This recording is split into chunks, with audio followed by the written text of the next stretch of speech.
الحمدللہ والصلاۃ والسلام علی رسول اللہ وعلی آلہ وصحبہ وعلا وبعد۔ یہ مہینہ ذوالحجہ کا، اس میں حج ہوتا ہے۔ اس میں پہلے 10 دن بہت قیمتی ہوتے ہیں، سارے سال کے دنوں سے قیمتی ہوتے ہیں، اور اسی میں حج ہوتا ہے۔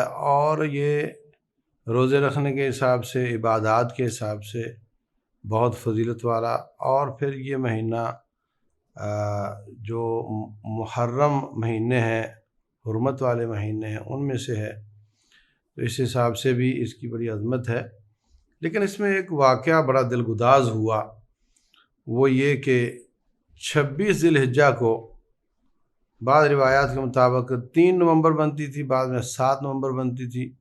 26 ذی الحجہ کو 23 ہجری 26 ذی الحجہ کو عمر بن خطاب رضی اللہ تعالیٰ عنہ، جو آدھی سے زیادہ دنیا کے خلیفہ تھے، ان کو شہید کر دیا گیا۔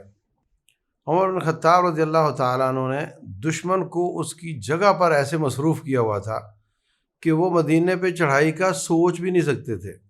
یہی وجہ ہے کہ آدھی سے زیادہ دنیا کا خلیفہ اور کسی سیکیورٹی کے بغیر گھوم رہے ہیں۔ لوگ آ کر پوچھتے ہیں امیر المومنین کہاں ہیں، تو وہ بتاتے ہیں کہ جائیں دیکھیں مدینے کے چھیڑے میں کہیں درخت کے نیچے سو رہے ہوں گے، اور واقعتاً ایسے سو جاتے تھے، اکیلے سفر کر لیتے تھے۔ ان کو کبھی فکر نہیں تھی کہ دشمن آئے گا اور آ کر کے مجھ پر وار کر سکے گا۔ اور مدینہ تو مدینہ تھا، جب بیت المقدس کی چابیاں حوالے کرنی تھیں وہاں کے عیسائیوں نے، تو ایک غلام کو لے کر 1200 کلومیٹر کا سفر تھا۔ ایک غلام کو ساتھ لے کر، ایک سواری لے کر روانہ ہو گئے، کوئی سیکیورٹی نہیں ہے، اور آدھا سفر 600 کلومیٹر تقریباً پیدل کیا ہے انہوں نے، آدھا سفر غلام نے پیدل کیا ہے، اور وہاں پہنچے ہیں اور دشمن نے ان کو چابیاں پیش کی ہیں، اور اللہ تعالیٰ نے بیت المقدس کو فتح فرمایا ہے۔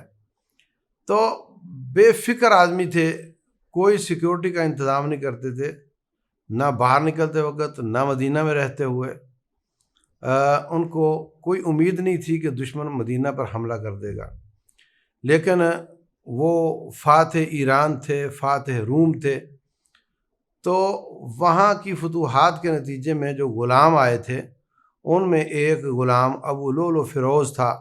یہ پارسی تھا، فارسی تھا، ایرانی تھا، اور یہ آگ کا پجاری تھا۔ یہ جب آیا ہے مدینہ میں، حضرت مغیرہ بن شعبہ رضی اللہ عنہ کا یہ غلام تھا، تو یہ کئی چیزوں کی مہارت رکھتا تھا، لوہار تھا، لوہے کی چیزیں بنا لیتا تھا، چکی بنا لیتا تھا۔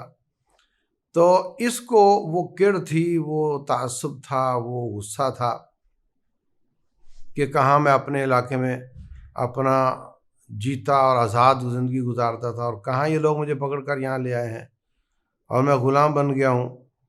تو وہ اس کا سبب سب سے بڑا اس کے خیال میں یہی تھا کہ عمر بن خطاب رضی اللہ تعالیٰ عنہ ہیں، تو انہوں نے یہ کام کیا۔ حالانکہ انہوں نے تو یہ کیا، مگر بے شمار قائدین اور مجاہدین تھے جنہوں نے یہ کام سر انجام دیا۔ چونکہ خلافت ان کی ہے اور اصل پلاننگ ان کی ہے، تو ان پر اس کو غصہ تھا۔ تو ظالم نے ایک 2 منہ والا خنجر بنایا اور اس کو زہر کے ساتھ پان دی، گرم کر کے زہر میں ڈبویا، اور وہ لے کر مسجد نبوی کے جو امام صاحب والی جگہ ہے وہاں پر چھپ کر بیٹھ گیا۔ اندھیرا ہوتا تھا، لائٹنگ نہیں ہوتی تھی، تو فجر کی نماز پڑھانے کے لیے عمر بن خطاب رضی اللہ عنہ تشریف لائے۔ انہوں نے نماز پڑھانی شروع کی، اس ظالم نے وار کیا، اور وار کرنے کے بعد واپس بھاگا پیچھے کی طرف، اور جو راستے میں آیا اس کو زخمی کرتا ہوا باہر نکل گیا۔ تو حضرت عمر بن خطاب رضی اللہ عنہ نے جلدی پیچھے عبد الرحمن بن عوف تھے، ان کو آگے کیا کہ وہ نماز مکمل کریں، خود نہیں کر سکے۔ زخم اتنا گہرا تھا کہ آنتیں کٹ گئی تھیں، جو وہ چیز پلاتے تھے وہ آنتوں سے باہر آ جاتی تھی۔ اور پیٹ کے زور سے میں بول رہا ہوں، پیٹ کے زور سے ہی آپ بولتے ہیں، جب پیٹ کٹ گیا ہو تو پھر گلے کی آواز بھی دھیمی ہو جاتی ہے۔ تو لوگ آ رہے ہیں اور پوچھ رہے ہیں کہ فلاں محاذ پر کیا کرنا ہے، پوری دنیا میں محاذ کھولے ہوئے تھے، وہ فرما رہے ہیں فلاں گورنر کو بدل دینا، فلاں قائد کو بدل دینا، فلاں کی مدد میں بندے زیادہ کر دینا، فلاں فوج کو پس قدمی کا کہہ دینا، بڑی بڑی باتیں چل رہی ہیں۔ پاکستان سے کوئی 20-25 گنا بڑا ملک تھا ان کا۔ تو اس دوران ایک نوجوان آتا ہے اور سب آ کر آپ کی تعریفیں کر رہے ہیں، عمر آپ نے بہت اچھا وقت گزارا، عمر نبی صلی اللہ علیہ وسلم نے وفات پائی اور آپ پر راضی تھے، عمر آپ نے بہت نیکیاں کمائیں اور بہت اسلام کا فائدہ کیا۔ علی بن ابی طالب رضی اللہ تعالیٰ عنہ بھی آتے ہیں، وہ بھی ان کی تعریفیں کرتے ہیں، اور بھی آتے ہیں، سب یہ بات کر رہے ہیں۔ ایک نوجوان آتا ہے، آ کر کے ان کی تعریف کرنا چاہتا ہے کہ، اور پھر پیچھے پلٹا تو کسی کو کہتے ہیں کہ اس کو لڑکے کو واپس بلاؤ کیونکہ اب اونچی آواز نہیں نکل رہی۔ عمر بن خطاب رضی اللہ عنہ سب تعریف کرنے والوں کو یہی کہہ رہے ہیں کہ میں تو بڑا گناہ گار ہوں، میں تو برابر میں چھوٹ جاؤں تو بڑی غنیمت سمجھتا ہوں۔ اس طرح کی بات چل رہی ہے۔ اس جوان کو واپس بلایا اور جب قریب آیا تو کہا بیٹے تیری شلوار ڈخنوں سے نیچے ہے، اس کو اوپر رکھا کر۔ تو یہ ایک سبق تھا کہ لوگ کہتے ہیں جی بڑی بڑی باتیں کیا کرو، دنیا غرق ہو رہی ہے، تم ابھی تک شلوار کی باتیں کر رہے ہو۔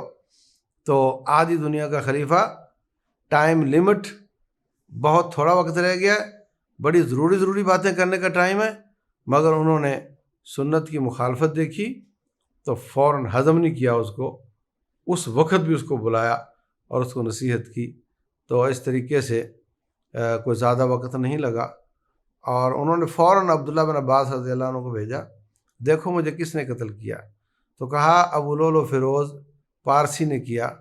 تو فرمانے لگے یا اللہ تعالیٰ شکر ہے کہ میری موت، میری شہادت کسی مسلمان کے ہاتھوں نہیں ہے۔ تو کچھ کھانے کو دیتے تھے تو ہاتھوں سے باہر آ جاتا تھا۔ نہایت اطمینان کے ساتھ لوگوں کو وصیتیں کر کے انہوں نے اپنی جان اللہ کے سپرد کی۔ اللہ تبارک و تعالیٰ ان کو ہماری طرف سے بھی، پوری امت کی طرف سے بہت زیادہ جزائے خیر عطا فرمائے۔ دنیا آج ان کے اقدامات کو فالو کرتی ہے۔ لوگ برطانیہ میں جاتے ہیں اور جا کر وہاں پہ مظلوم بنتے ہیں اور پھر کفالت کی درخواست دیتے ہیں، برطانوی حکومت ان کا وظیفہ لگا دیتی ہے۔ یہ نظام جو انہوں نے بنایا ہے اس کا نام عمر لا ہے، عمر لا کے تحت ان کا تعاون ہو رہا ہوتا ہے۔ تو ان کے ان کی جو رفاہی کام تھے اور جو فلاحی مملکت تھی اس کو آج تک لوگ فالو کرتے ہیں اور ان سے کانپتے اور ڈرتے ہیں کہ ایک عمر آیا تھا تو آدھی دنیا ہمارے ہاتھ سے جاتی رہی، ایک اور آ گیا تو اگر وہ مزید زندگی پا جاتے تو کیا بنتا۔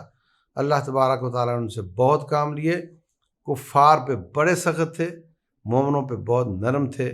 اللہ تبارک و تعالیٰ ان کو اور تمام صحابہ کرام اور تمام آل رسول صلی اللہ علیہ وسلم کو کروڑ جزائے خیر عطا کرے، جنت میں اعلیٰ مقام عطا کرے۔ واللہ اعلم وصلی اللہ وسلم وبارک علی نبینا محمد۔